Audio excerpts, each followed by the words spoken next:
Lundi 21 juin, bienvenue à tous. Merci de vous informer sur RTI 1. La Côte d'Ivoire et le Ghana se donnent la main pour une meilleure économie cacaoyère dans les deux pays. Les experts ivoiriens et ghanéens travaillent à adopter l'initiative Cacao Côte d'Ivoire-Ghana d'une charte. Les choses prennent forme. La Côte d'Ivoire occupe le secrétariat exécutif de l'organisation et le Ghana la présidence. Lutte contre la Covid-19, la Côte d'Ivoire a fait l'acquisition de plus de 100 000 doses de vaccin Pfizer. Le ministère de la Santé, de l'Hygiène publique et de la couverture maladie universelle a lancé la campagne avec l'OMS dans les 10 districts sanitaires de la capitale économique.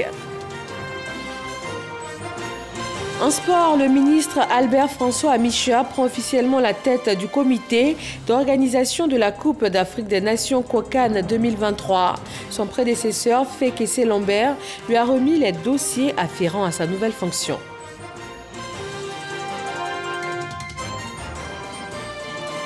Et puis au Mali, cette attaque subie ce matin par les hommes de la force française Barkhane à Gao, zone nord du pays. Un véhicule piégé a été utilisé par les terroristes. Des militaires français et des civils maliens ont été blessés, des kamikazes tués. Bonsoir à tous, c'est toujours un plaisir de vous retrouver sur RTI 1. Les experts ivoiriens et ghanéens s'attellent depuis ce matin à doter l'ICCIG, l'initiative Cacao Côte d'Ivoire-Ghana, d'une charte. Témoin privilégié de cet exercice, le ministre d'État ivoirien de l'Agriculture et du Développement rural et le ministre ghanéen de l'Alimentation et de l'Agriculture. Objectif, rendre l'organisation solide et durable pour le bonheur des économies cacaoyères des deux pays. Cette rencontre d'Abidjan place le Ghana à la tête de l'organisation et le secrétariat exécutif revient à l'Ivoirien Pierre-Alex Assonvo. À Bangourou, le directeur général des douanes ivoiriennes a une rencontre avec ses collaborateurs de la zone Est.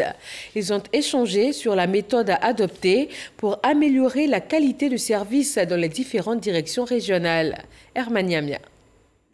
Face à ses collaborateurs de la zone Est à une rencontre à Abengourou, le directeur général des douanes ivoiriennes s'est exprimé sans langue de bois. S'il a été aussi direct avec eux, c'est parce que selon lui, il reçoit régulièrement à ses bureaux trop de plaintes des usagers sur des faits de mauvais accueil, d'escroqueries et d'abus de confiance formulés contre certains agents des douanes. Celui des douaniers qui se rend coupable de tels manquements, lorsqu'on le débusque, on le met sur la place de la République. On dit le voici, c'est celui-là. C'est celui-là, pour parler comme nous les Ivoiriens, voilà celui qui veut gâter notre nom là, c'est lui. Tout le monde le voit, tout le monde sait. Au moins, quand vous allez passer, on saura que ce n'est pas vous. Mais quand on le cache, on est dans l'entité globale, voilà, c'est les douaniers. Non, ça ne sera plus les douaniers, ça sera le douanier. Cette rencontre entre le directeur général des douanes et ses collaborateurs s'inscrit dans une campagne de sensibilisation pour l'amélioration de la qualité de service des douanes commanditée par le ministre du Budget et du Portefeuille de l'État qui veut une administration des douanes moderne et modèle. Le directeur régional des douanes d'Abengourou s'est réjoui de cette rencontre de vérité. Il a indiqué que ce message du directeur général des douanes n'est pas tombé dans des oreilles de sourds. J'avoue que c'est des choses dont nous avions déjà parlé avec l'ensemble de nos collaborateurs.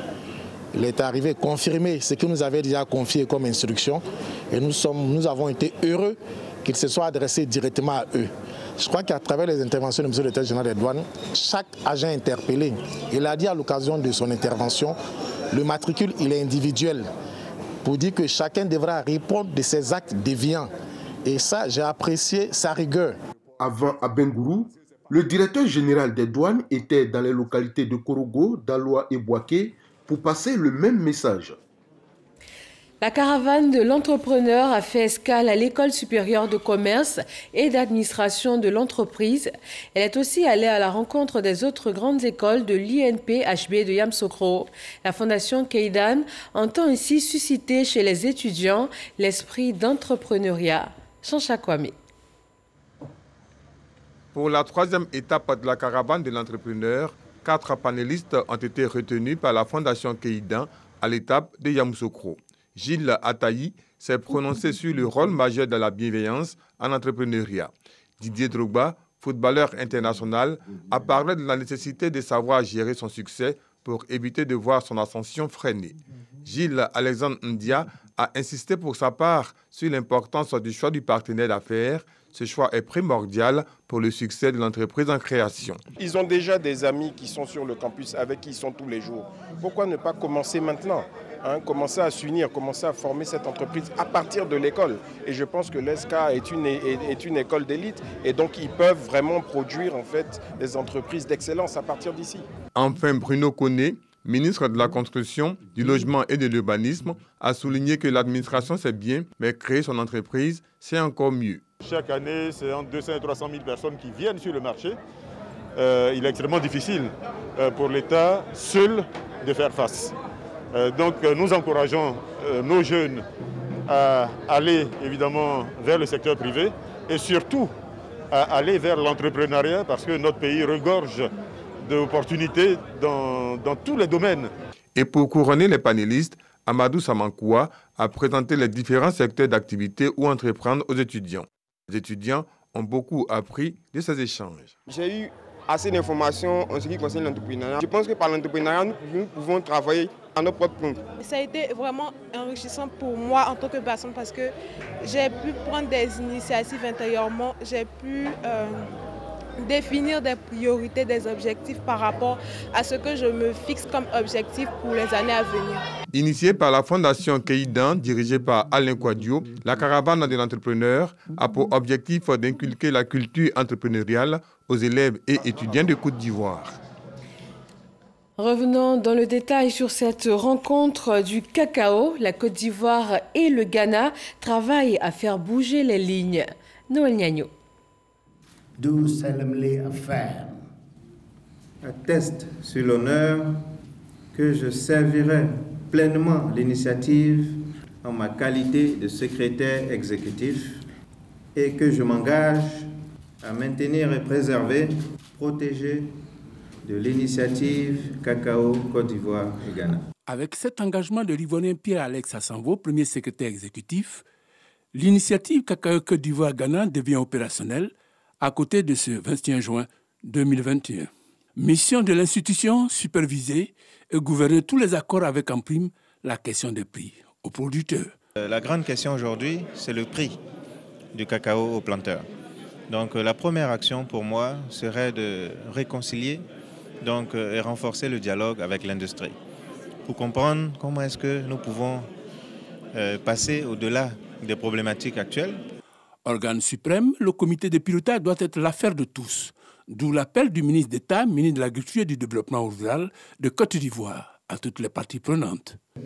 Il est de notre devoir à tous, gouvernants, membres de l'organisation, sinon de l'organe opérationnel de l'initiative qui vient d'être mise en place, partenaires techniques et financiers, dont certains sont dans cette salle, producteurs et autres acteurs de la chaîne de valeur, d'œuvrer pour la prospérité des activités de l'initiative, car la pérennisation des activités de nos braves producteurs et l'économie cacaoyère en dépendent. Le cacao, une matière première stratégique pour le Ghana et la Côte d'Ivoire, un facteur de consolidation de l'intégration régionale comme l'a traité le charbon et l'acier au lendemain de la Deuxième Guerre mondiale pour l'Union européenne. Ici, nous avons déjà la communauté économique des États de l'Afrique de l'Ouest, mais cette communauté doit être renforcée, consolidée par des intégrations dans certains secteurs stratégiques tels que c'est fait aujourd'hui le cacao. Producteurs et exportateurs sont unanimes pour la pertinence de cet outil au service du bonheur des producteurs. Alors, ce qui fonde ma satisfaction d'abord, c'est que la Côte d'Ivoire et le Ghana se soient rapprochés pour un objectif que les exportateurs épousent, à savoir l'amélioration du revenu des planteurs. C'est une cause à laquelle adhèrent tous les exportateurs. Je suis très heureuse cet après-midi que vraiment il y a une très bonne organisation pour le comité de pilotage entre la Côte d'Ivoire et le Ghana. Et je suis fière. C'est qu'aujourd'hui, il y a une forte mobilisation entre le Ghana et la Côte d'Ivoire. Notons que le comité de pilotage est présidé de façon tournante. Ainsi, pour cette année, c'est l'affaire du Ghana. Le secrétariat exécutif est l'affaire de la Côte d'Ivoire. Le mandat est de 3 ans et le siège est au Ghana. C'est la rentrée touristique pour la direction régionale du tourisme et des loisirs de Korogo. Le ministre du Tourisme et des Loisirs, Siandou Fofana, a procédé à l'inauguration de complexes hôteliers et de projets intégrés d'hébergement, de divertissement et de loisirs. Il est question de réaffirmer l'attractivité de la destination Côte d'Ivoire à Mississauga. Iris Monkorogo offre enfin tous les services requis par son rang. L'unique hôtel 4 étoiles du Poro, avec 55 chambres, appartements et suites, peut à nouveau accueillir des personnalités de passage dans la région. Pareil pour le tout nouveau réceptif hôtelier 3 étoiles de Couteau dans la Bagoué, le Printemps Katana avec 45 chambres. Ces 2 hôtels de haut standing sont l'œuvre de l'ex-ministre de l'Agriculture, Dosongi Kone, cadre de la Bagoué, sur un financement de l'Atlantic Financial Group à plus de 4 milliards de francs CFA. Monsieur le ministre du Tourisme, nous poursuivons depuis de très nombreuses années dans votre combat pour vendre la destination Côte d'Ivoire. Avec vous, nous sommes certains que le tourisme deviendra rapidement un moteur du développement de notre cher pays. L'inauguration ce week-end de ces infrastructures, présidée par le ministre du Tourisme et des Loisirs, Siandou Fofana, a réuni membres du gouvernement, personnalités et population. Le renforcement des infrastructures hôtelières modernes est une préoccupation pour le gouvernement dans la perspective de la Coupe d'Afrique des Nations 2023, dont Korogo abrite l'une des poules de la compétition. Sur 100 emplois créés dans le monde, 10 proviennent des métiers du tourisme et de l'hôtellerie. Et le tourisme est le 3e secteur exportateur au monde avant le secteur de la sidérurgie et le secteur de l'automobile. Quand on a vu tout ça, on comprend bien pourquoi notre aîné a bien pris ce chemin pour investir, pour faire de Korogo ville hautement stratégique et la région du Poro une région hautement stratégique dans l'économie nationale. Et nous devrons tous y contribuer. Et pour ma part, je ne manquerai pas un seul instant à jouer ma partition pour faire de Korogo et de la région du Poro un pôle attractif au plan touristique. Avec Iris Monkorogo et le Printemps Katana, ce sont plus de 200 emplois directs et plus de 600 autres indirects. Dans la soirée, le ministre du Tourisme, en compagnie de son collègue de la communication, des médias et de la francophonie, Amadou Koulibaly, était au quartier Koko à Daleka, village des sculpteurs, pour la remise de 2 bâtiments qui serviront de stockage et des sites d'exposition des sculptures. Le ministre de la Fonction publique et de la modernisation de l'administration est allé ce matin à la rencontre des gestionnaires des ressources humaines dans les différents départements ministériels. L'objectif d'Anouloto est d'aboutir à une gestion optimale des ressources humaines dans les structures étatiques. Grâce Kando. Absence dans l'administration publique, abandon de postes, contrôle de présence et rejet massif des agents affectés dans certains ministères. Entre autres préoccupations abordées par les gestionnaires des ressources humaines au cours d'une rencontre d'échange avec la ministre de la Fonction publique et de la modernisation de l'administration qui aura duré plus de 5 heures d'horloge. Il arrive souvent que les agents qui sont mis à notre disposition n'aient pas de poste de travail en raison de la capacité d'accueil qui est assez limitée par rapport à l'effectif que nous accueillons. Et lorsque, par exemple, nous exprimons un besoin d'un ingénieur en travaux publics au ministère des Transports, nous attendons recevoir cet ingénieur, pas un autre profil. Le constat est que souvent, nous recevons d'autres profils que ceux que nous avons exprimés. Cette rencontre a aussi fait l'évaluation des affectations des admis au concours de 2019. Sur les 21 492 candidats admis, 20 674 ont été affectés et parmi eux, plus de 5 000 n'ont pas encore pris service. Ces questions également ont été abordées et plusieurs pistes de solutions ont été évoquées, dont notamment l'absence de contact pour appeler les intéressés, l'ignorance des intéressés quant à la procédure d'affectation, c'est-à-dire regarder comment je sais dans quel ministère on m'a affecté. Et puis aussi la volonté des intéressés de ne pas aller prendre service parce qu'ils ont l'espoir de changer de ministère. Face aux différentes préoccupations soulevées, la ministre livre sa vision. Nous devons nous engager à définir une politique de gestion des ressources humaines civiles de l'État. C'est une exigence. Pour tenir compte des contraintes de modernisation de notre administration, et les DRH que vous êtes devez être naturellement au centre du processus d'appropriation de cette instruction du président de la République. Il nous faut également poursuivre l'élaboration du référentiel des emplois et des compétences dans l'ensemble des départements ministériels. Le processus est en cours. Je voudrais également indiquer la nécessité d'accélérer le profilage et la codification des postes de travail. Le but visé par ces dispositions, une administration publique moderne, efficace et qui fournit aux usagers un service de qualité. On s'intéresse maintenant à la 7e édition de la Journée internationale de sensibilisation à l'albinisme. Selon la Fédération des associations et organisations pour le bien-être des albinos en Côte d'Ivoire, le pays compte environ 10 000 personnes atteintes d'albinisme. Et cette frange de la population est victime d'assassinats, de tentatives d'enlèvement et d'abandon pour les enfants albinos. Amadou Ouattara. Le ministre de la Réconciliation et de la Cohésion nationale, Kwadio Konan-Bertin, à Port-Boué. Il est l'hôte de plusieurs associations et organisations pour le bien-être des albinos de Côte d'Ivoire. Le ministre est l'invité de marque de cette activité qui est le prolongement des festivités de la Journée internationale de sensibilisation à l'albinisme célébrée chaque 13 juin. Une journée instituée depuis le 18 décembre 2014 par l'Assemblée générale des Nations unies pour promouvoir les droits de cette frange de la population victime de marginalisation, d'assassinat, de tentatives d'enlèvement et d'abandon. Les préoccupations des albinos aujourd'hui, c'est de lutter contre la discrimination.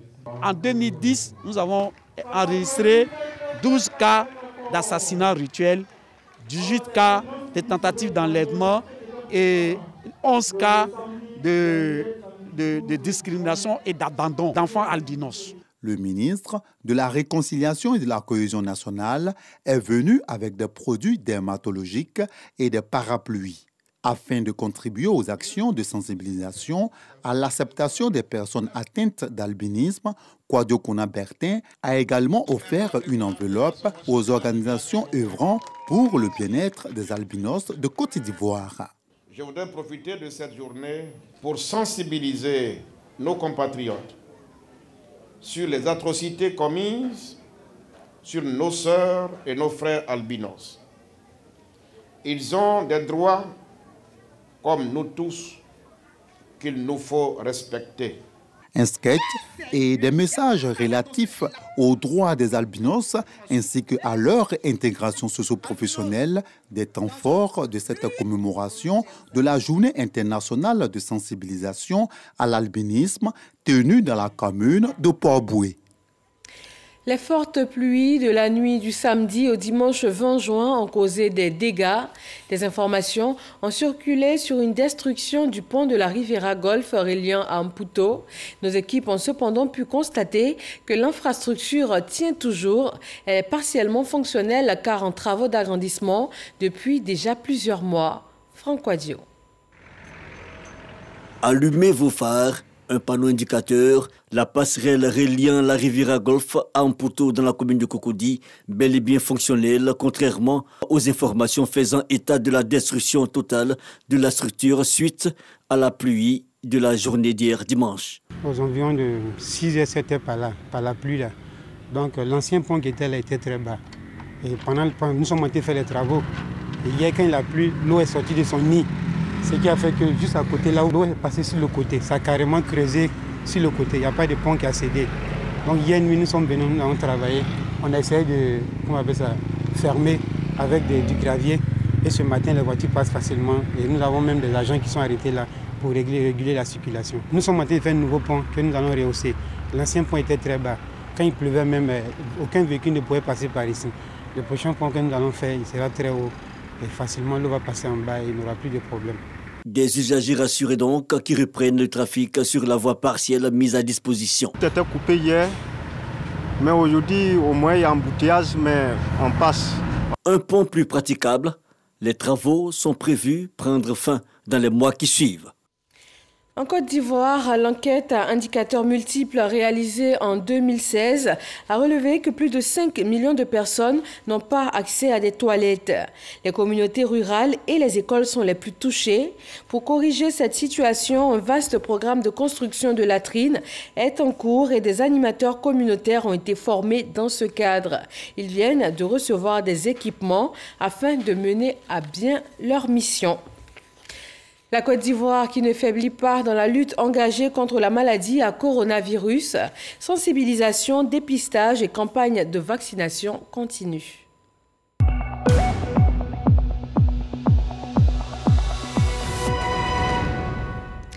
Le ministère de la Santé, de l'Hygiène publique et de la couverture maladie universelle a enregistré aujourd'hui, lundi 21 juin, 3 nouveaux cas de Covid-19 sur 377 échantillons prélevés, soit 0,8% de cas positifs, 42 guéris et 0 décès.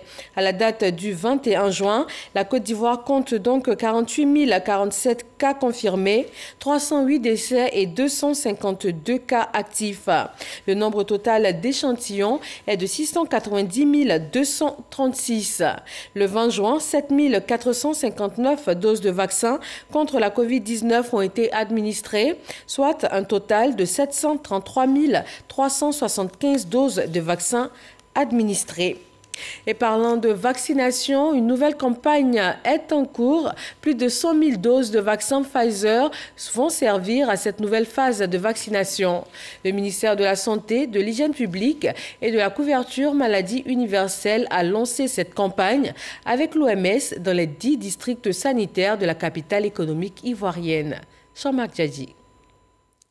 Centre de vaccination anti-Covid de Trècheville. Il est 8 h du matin. Les agents de l'édit centre acheminent de nouvelles préparations médicales et biologiques anti-Covid vers les postes de vaccination.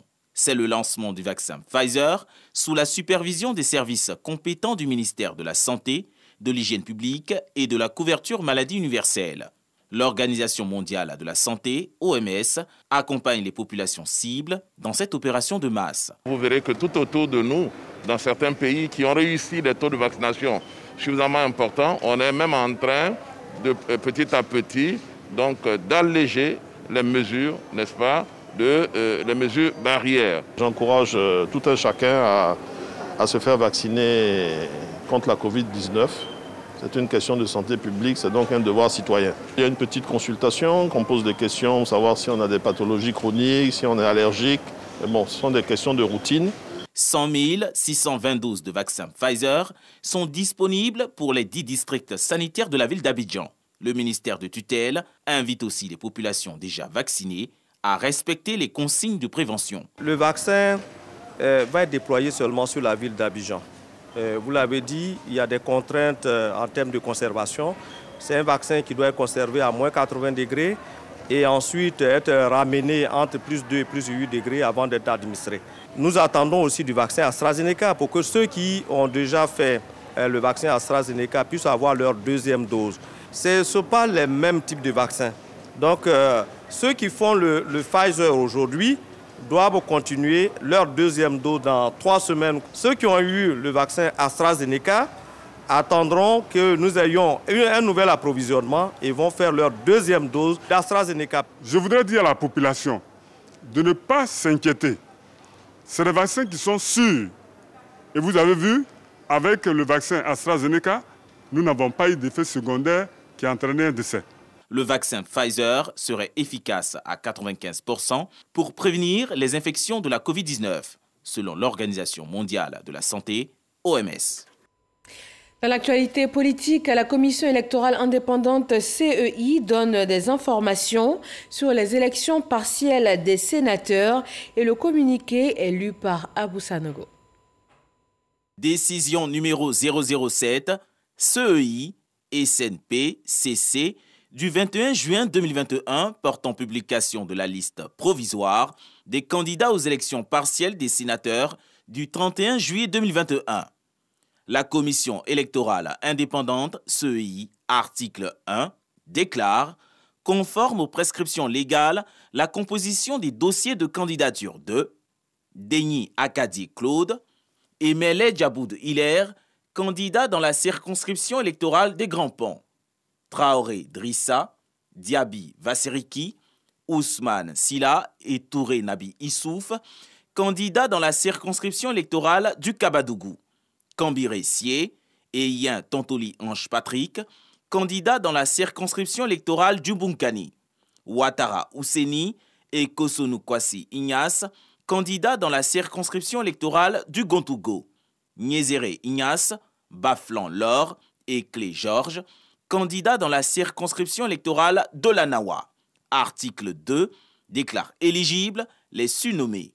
Article 3 indique que tout électeur peut contester devant le Conseil constitutionnel la présente décision dans un délai de 3 jours francs à compter de la date de publication de la liste des candidats par la CEI. Article 4. La présente décision sera publiée au journal officiel de la République de Côte d'Ivoire, au siège de la Commission électorale indépendante, sur le site de la CEI et par tout autre moyen. Décision délibérée par la Commission électorale indépendante en sa séance du 21 juin 2021. 18e session du RPCP, Renouveau pour la Concorde et la Paix. À l'ordre du jour, le bilan et la relance des activités du parti. Pour la présidente, il est important pour sa formation politique de s'impliquer de façon importante partout en Côte d'Ivoire. Ahmed Traoré et Cheikh Koné.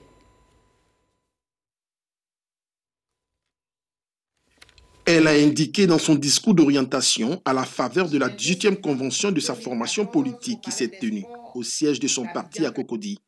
Henriette Lagou a affirmé que son parti va travailler à son implantation dans toutes les régions de la Côte d'Ivoire. Un bureau politique de la maturité et du redécollage, selon la présidente du RPCP, Renouveau pour la Concorde et la Paix. Henriette Lagou a en outre insisté sur le fait que la paix, pierre angulaire du RPCP, doit être davantage au cœur des actions de son parti. Elle s'est ensuite donnée pour objectif de positionner le parti comme une force politique d'avenir. Nous avons réussi le retour sécurisé d'exilés et qui se sont réfugiés hors du pays à la faveur de la crise de 2010. Nous avons été les pionniers en matière de réconciliation et de paix dans notre pays. C'est dans cette veine que nous avons pris part à l'élection présidentielle de 2015 où nous avons porté un candidat. Première expérience présidentielle. Elle fut enrichissante, profitable pour notre parti. Le RPCP, parti politique centriste, a vu le jour le 12 décembre 2012. Selon ces tests, une convention se tient entre deux congrès. Elle a la compétence de délibérer sur tous les problèmes dans ce laps de temps. Le parti se prépare pour son deuxième congrès qui s'y tiendra cette année, 2021. En sport, il y a eu passation de charges ce lundi au siège du comité d'organisation de la Coupe d'Afrique des Nations COCAN 2023 entre l'ancien président Fekese Lambert et le nouveau Albert François Amichia. Le comité d'organisation de la Coupe d'Afrique des Nations 2023 est désormais piloté par François Albert Amichia qui remplace à ce poste Lambert Fekese. Une cérémonie protocolaire de passation de charges présidée par Aoutou Emmanuel Kofi, directeur de cabinet du Premier ministre, en présence des membres des différentes commissions techniques du COCAN.